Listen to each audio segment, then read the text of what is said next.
fact, Gaurav, Kapoor, and the next is Sandeep, they all, I had a privilege to be their teacher, but now I have a privilege to be their students. And I think the younger generation become teacher. When you are 60-year-old, you become a kid.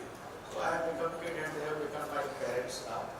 And he is a wonderful person and extensive knowledge and experience in the handling with the HDA segment of life. So please go ahead with your talk. Thank you, sir. Actually, I still always remain the student, not the teacher.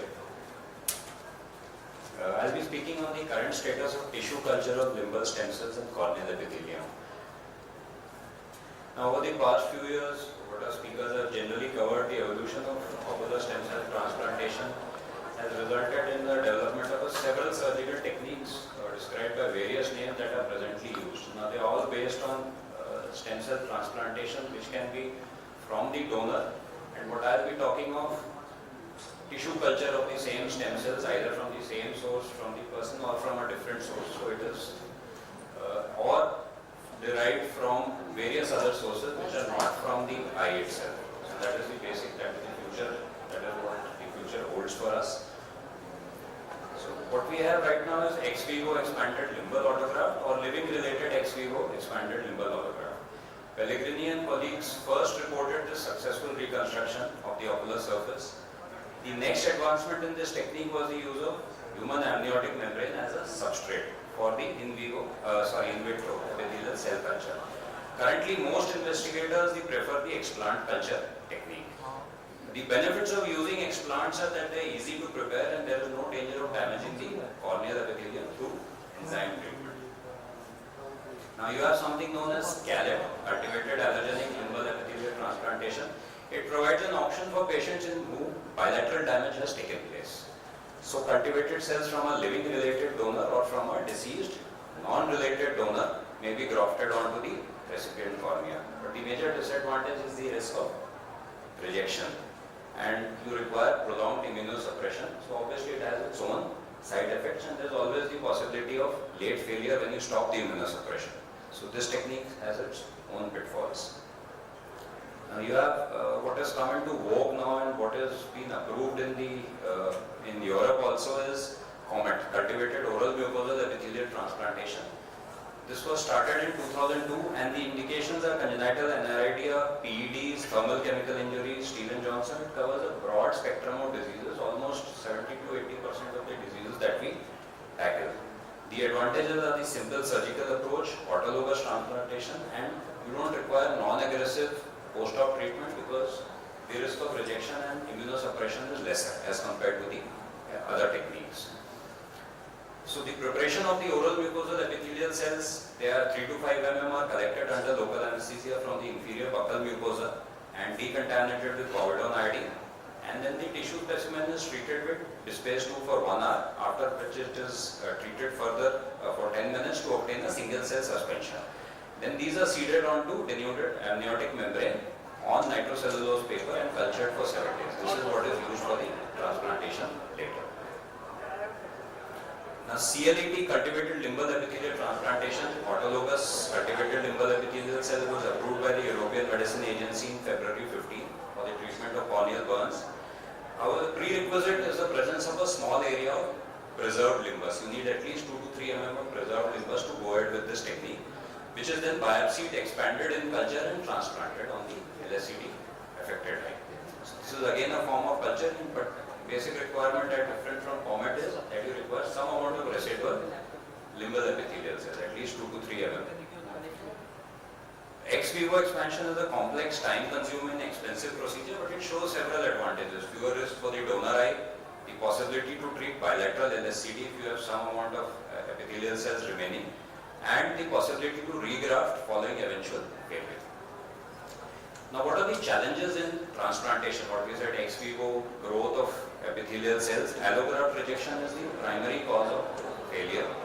Adequate immunosuppression is always required to achieve good outcomes. However, many surgeons fail to adequately immunosuppress because we always have that fear of the side effects of immunosuppression. So we are actually scared of going at it because we are not using it regularly and we are not exposed to the various immunosuppressants which are available in the market. So unless you are doing this day in, day out, you actually don't know what is going to happen 3 years, 4 years down the line with continuous immunosuppression. Identification of stem cells both in vitro and in vivo as no positive markers, however some markers Sir has mentioned. So these are now being used to identify the potential stem cells which can be used for ex vivo culture and then transplant. Currently limbal stem cells can only be identified by indirect methods, and it is crucial to know where the stem cells are located. So you can identify how and where to perform the biopsy so that you can take the stem cell, expand it on a culture and use it for grafting. So the current future basically is from focusing on 3 primary objectives: introduction of safer culture procedures, preservation of stem cells through development of novel scaffolds rather than the traditional scaffolds, and exploration of alternate autologous stem cell sources apart from the eye. So these are the 3 primary focuses of current research. Transition to xenobiotic free culture. Currently it is based on the use of allogenic products such as murine feeder cells, fetal cows, the list is long. These potentially carry a risk of transmitting diseases, tumorigenesis or immunologic reaction. So recent works have potential substances like dermal fibroblasts. They have shown some potential. Autologous human serum has also been suggested, and human serum was also used as a single growth supplement in culture media. So this is the way forward. Coming to the second part, novel biofunctional scaffolds. Now a wide range of alternative biological, biosynthetic and synthetic scaffolds are available. So these can be fibrin gels which are prepared from commercially available 2-component systems which have been now successfully used for cultivation of LSCs. Other biopolymers that mimic the extracellular matrix include keratin film, which can be produced of surprisingly hair or wool, silk fibrin films produced from cocoon of the silkworm, chitosan hydrogels. So you can see the list is wide and there is research going on in a number of areas. It is clearly desirable to use autologous material for cell therapy. Non-limbal stem cells from the other areas of the body may be used, which I said was the third part of research. So the various options are conjunctival epithelium, oral mucosal epithelium, epidermis and hair follicle. And in particular, oral mucosa, like we discussed, OMET, it has attracted much attention as an autologous epithelial stem cell and is being used successfully in the present day. Non-epithelial sources can also include bone marrow derived mesenchymal stem cells, adipose tissue, dental pulp stem cells, umbilical cord stem cells and embryonic stem cells. So these transdifferentiate into lineages with corneal epithelium-like characteristics, so these can be used for ex vivo culture also. And we have had promising results in vitro and in animal studies for corneal repair. So to conclude, cultured limbal stem cell transplantation has several potential future improvements where you can select alternate carriers, you can have gene therapy to promote this, use of an alternative source of stem cells, and these improvements might further expand the clinical use of stem cells in the future. So its ultimate aim of culture ex vivo includes preparation of an ex vivo cornea composed by stem cells seeded with other cells such as fibroblasts and endothelium on a 3D scaffold where you can transplant the entire cornea onto a recipient.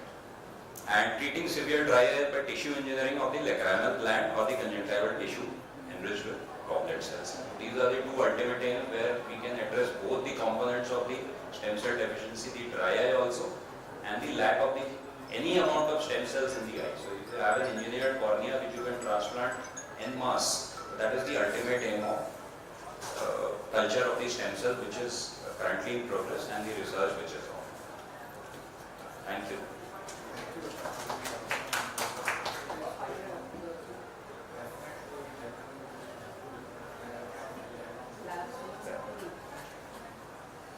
Teacher के सामने हमेशा board की बंदी रहती है. As you would have realized now that cultivating stem cells and then to develop a culture, culture, conjunctiva, the corneal epithelium is not that simple. And for any product, if it is available, the thing is that it should be readily available and used. So obviously the process what right now the present status, it is very difficult to be applied in a mass scale. We have to accept this challenge, but I am very sure once you start working on it, the subsequent, maybe after 10 years, we'll be able to have like, you have a customized conjunctival tissue available, cornea will be available, which is with the tissue engineering which has come. And what the future may be there in this, I think this umbilical cord, after all everything comes from the umbilical cord. For fetal embryology related research will be the main issue for to handle with the various kinds of genetic disorders, not only for the cornea but then even for the retina also. So that I am foreseeing that research will zero down subsequently on the umbilical cord and the bone marrow.